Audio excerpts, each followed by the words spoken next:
ಲಿಂಗಾಯತರನ್ನ ಬಿಟ್ಟು ಬೇರೆ ಯಾರು ತಿಂದ್ರು ಕೂಡ ಈ ಒಂದು ವಿಚಾರನ ಮಾಡ್ಕೊಂಡು ತಪ್ಪು ಅಂತ ನಾನು ಹೇಳ್ತೀನಿ. ಏನಂತ ಅಂದ್ರೆ ಮಗು ಹುಟ್ಟಾಗ ಮದುವೆ ಆಗುವಂತಹ ಸಂದರ್ಭದಲ್ಲಿ ಲಿಂಗ ದೀಕ್ಷೆ ಅಂತ ಹಾಕ್ತಾರೆ. ಅದಾದ್ಮೇಲೆ ಕರಡಿಗೆ ಆಳ್ವಾಶಲ್ಲಿ ಕರಡಿಗೆ ಅಂತ ಹೇಳ್ತೀವಿ. ಅದನ್ನ ಹಾಕೊಂಡು ಲಿಂಗಾಯತಷ್ಟೇ ಅಲ್ಲ ಬೇರೆ ಯಾವ ಧರ್ಮದವರು ತಿಂದ್ರು ಕೂಡ ನಾನ್ ವೆಜ್ ನ, ದಟ್ ಇಸ್ ವೆರಿ ರಾಂಗ್.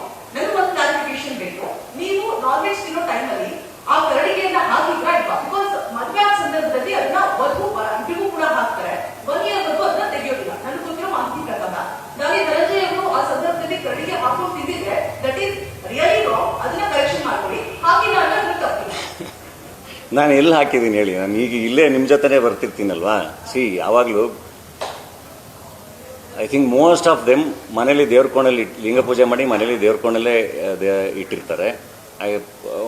ಇನ್ನೊಂದಿಷ್ಟು ಜನ ಅವ್ರವ್ರ ನಂಬಿಕೆ ಮೇಲೆ ಅದನ್ನು ಹಾಕೋತಾರೆ. ಅದು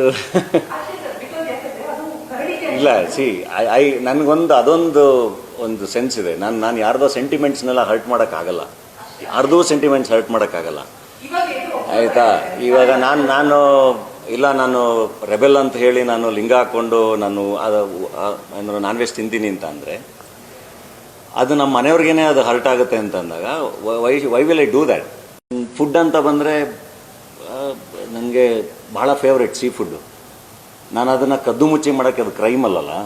ಸೊ ನನಗಿಷ್ಟ ಅದೆಲ್ಲದನ್ನು, ನಾನು ಅದನ್ನು ಮಾಡ್ತೀನಿ. ಸೊ ನನ್ನ ಬಗ್ಗೆ ಡೆಫಿನೆಟ್ಲಿ ಯಾವತ್ತಾರು ಪ್ರಶ್ನೆ ಕೇಳ್ಬೋದು, ಡಾಲಿ ನೀವೇನು ತಿಂತೀರಾ, ಏನು ಮಾಡ್ತೀರಾ ಅಂತ ಕೇಳಿದ್ರೆ ನಾನು ಭಾಳ ಖುಷಿಯಾಗಿ ಆನ್ಸರ್ ಮಾಡ್ತೀನಿ. ಅದಕ್ಕೆ ಬೇರೆ ಬೇರೆ ಆ್ಯಂಗಲ್ಗಳು ಕೊಟ್ಟು ಅದನ್ನು ಫಸ್ಟು ಅದು ಸೋಷಿಯಲ್ ಮೀಡಿಯಾದಲ್ಲಿ ತಗೋತು.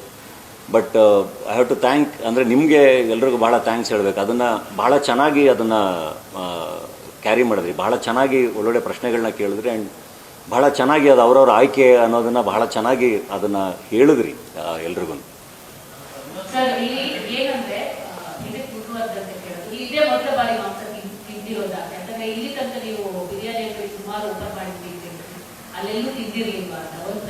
ಇಲ್ಲ, ಅಲ್ಲೆಲ್ಲ ತಿಂದು ನಾನು ಹೇಳಿದ್ನಲ್ಲ, ಹೆಡ್ ಬುಷಲ್ಲಿ ನೀವು ಯೂಟ್ಯೂಬ್ ಓಪನ್ ಮಾಡಿದ್ರೆ ನಾನು ಫುಡ್ ಬ್ಲಾಗರ್ ಜೊತೆ ಬಿರಿಯಾನಿ ತಿನ್ಕೊಂಡೇ ಮಾತಾಡಿದ್ದೀನಿ. ಈಗ ನನ್ನ ಬಗ್ಗೆ ಕೇಳಬೇಕು ಅಂದರೆ ಐಲ್ ಬಿ ವೆರಿ ಓಪನ್. ನಾನು ಡಾಲಿ ಧನಂಜಯ್ ಏನೇನು ಮಾಡ್ತಾರೆ ಏನು ಮಾಡಲ್ಲ ಅಂತ ಕೇಳಿದ್ರೆ ದಟ್ಸ್ ನನ್ನ ಪರ್ಸನಲ್ ಚಾಯ್ಸ್. ಅದು ನನ್ನ ಊಟ, ನನ್ನ ತಿಂಡಿ, ನನ್ನ ಚಟಗಳು ಎಲ್ಲದನ್ನು ಬೇರೆ ಯಾರಿಗೂ ತೊಂದರೆ ಕೊಡದಲ್ಲೇ ಏನು ಮಾಡಿದ್ರೂ ತಪ್ಪಲ್ಲ ಅಂತ ನಂಬ್ತೀನಿ. ನನ್ನಿಂದ ಯಾರಾದರೂ ಡಿಸ್ಟರ್ಬ್ ಆಗ್ತಿದ್ರೆ ಅದು ತಪ್ಪಾಗುತ್ತೆ. ಸೊ ನನ್ನ ಬಗ್ಗೆ ಕೇಳಿದ್ರೆ ನಾನು ಸಿನಿಮಾ ಪಾತ್ರಕ್ಕಾಗಿ ಸ್ಮೋಕ್ ಮಾಡ್ತಿದ್ದೆ, ಬಟ್ ಅದನ್ನು ರಿಯಲ್ ಲೈಫಲ್ಲೂ ಅದನ್ನು ಕಂಟಿನ್ಯೂ ಮಾಡಿದೆ. ಬಟ್ ಇವಾಗ ನಾನು ನಿಲ್ಲಿಸಿದ್ದೀನಿ. ಆ್ಯಂಡ್ ನನ್ನ ಯಂಗರ್ ಡೇಸಲ್ಲಿ ಭಾಳ ಚೆನ್ನಾಗಿ ಪಾರ್ಟಿ ಮಾಡಿದ್ದೀನಿ. I was famous as beer boy. ನಾನು ಇವಾಗ ಅಕೇಶನ್ಲಾಗಿ ಮಾಡ್ತೀನಿ. ಹಂಗನ್ಬಿಟ್ಟು ನಾನು ಅದನ್ನು ಎಲ್ರಿಗೂ ಮಾಡಿ ಅಂತ ಹೇಳಲ್ಲ, ಅಥವಾ ಮಾಡಿದ್ರು ಹಿತಮಿತವಾಗಿ ಇರಲಿ ಅಂತಲೇ ಹೇಳ್ತೀನಿ. ನಂದು ಯಾವುದೇ ಸ್ಪೀಚಲ್ಲಿ ಮೊನ್ನೆನೂ ನಾನು ಯಾವುದೋ ನಮ್ಮ ಯಂಗ್ಸ್ಟರ್ಸ್ ಎಲ್ಲ ಸೇರಿದ ಸ್ಪೀಚಲ್ಲಿ ಏನು ಸೇರಿದ್ದಾಗ ಅದನ್ನೇ ಹೇಳಿದ್ದೆ ನಾನು. ಅಂದರೆ ಏನಾದರೂ ಮಾಡಿ ಹಿತಮಿತವಾಗಿ ಮಾಡಿ ಬದುಕು ಚೆನ್ನಾಗಿ ಕಟ್ಕೊಳ್ಳಿ ಅಂತಲೇ ಹೇಳೋದು. ಸಿನಿಮಾ ಆದಮೇಲೆ ಟಗರುಲಿ ಭಾಳ ಫೇಮಸ್ ಡೈಲಾಗ್ ಅದು, ಬೇಬಿ ಬಿರಿಯಾನಿ ಎಷ್ಟು ಚೆನ್ನಾಗಿದೆ ಗೊತ್ತಾ ಅಂತ. ಆ್ಯಂಡ್ ಪಾಪ್ಕಾರ್ನ್ ಮಂಗಿ ಟೈಗಲಲ್ಲಿ ನಾನು ಯಾರು ಗೊತ್ತಾ ಶಿವಮೊಗ್ಗ ಸ್ಪೆಷಲ್ ಬಿರಿಯಾನಿ ಅಂತ ಹೇಳ್ತೀನಿ.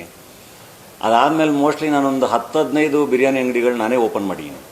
ಅಂದರೆ ಬಹಳ ಜನ ಅಭಿಮಾನಿಗಳು ಕರೆದು ಇನಾಗ್ರೇಟ್ ಮಾಡಿಸಿದ್ದಾರೆ, ಮೈಸೂರಲ್ಲಿ ಮಾಡಿಸಿದ್ದಾರೆ, ಬೆಂಗಳೂರಲ್ಲಿ ಮಾಡಿಸಿದ್ದಾರೆ. ಆ್ಯಂಡ್ ಗದಗಲ್ಲಿ ಓಪನ್ ಮಾಡಿ ನನ್ನದೇ ಅಭಿಮಾನಿದೊಂದು ಹೋಟ್ಲು. ಆ್ಯಂಡ್ ಹೆಡ್ ಬುಷಲ್ಲಿ ಐ ಥಿಂಕ್ ಫುಡ್ ಬ್ಲಾಗರ್ ಜೊತೆ ಕೂತ್ಕೊಂಡು ಬಿರಿಯಾನಿ ತಿಂತಾನೆ ನಾನು ಹೆಡ್ ಬುಷ್ ಪ್ರಮೋಟ್ ಕೂಡ ಮಾಡಿದ್ದೆ.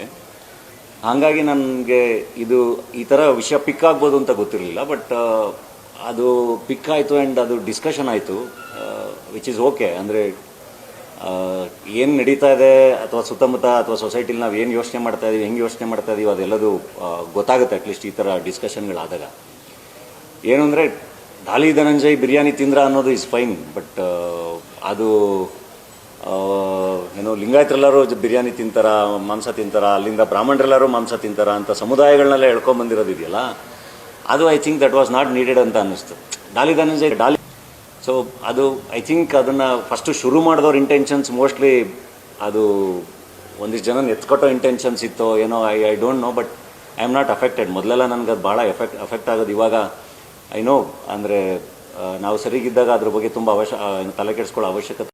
ಆಹಾರ ಏನು ತಿನ್ನಬೇಕು ಏನು ತಿನ್ನಬಾರ್ದು ಅದು ಅವರವರ ಹಕ್ಕು. ಸೊ ಇದನ್ನು ಪ್ರಶ್ನೆ ಮಾಡೋ ಅಧಿಕಾರ ಯಾರಿಗೂ ಇಲ್ಲ. ಹಾಗೆಯೇ ಇದನ್ನೊಂದು ದೊಡ್ಡ ಕಾಂಟ್ರವರ್ಸಿ ಮಾಡೋದು ನನ್ನ ಪ್ರಕಾರ ತಪ್ಪು ಅಂತೇಳಿ ಹೇಳಲಿಕ್ಕೆ ಇಷ್ಟಪಡ್ತೀನಿ. ಸೊ ನಿಮ್ಮ ಅಭಿಪ್ರಾಯನ ಕಮೆಂಟ್ ಬಾಕ್ಸಲ್ಲಿ ತಿಳಿಸಿ. ನೆಕ್ಸ್ಟ್ ಟಾಪಿಕೊಂದಿಗೆ ಮತ್ತೆ ಇನ್ನೊಂದಷ್ಟು ಒಳ್ಳೆಯ ವೀಡಿಯೋಸೊಂದಿಗೆ ಮತ್ತೆ ಖಂಡಿತ ಸಿಗ್ತೀನಿ. ಟೇಕ್ ಕೇರ್ ಎಲ್ರಿಗೂ. Love you all friends.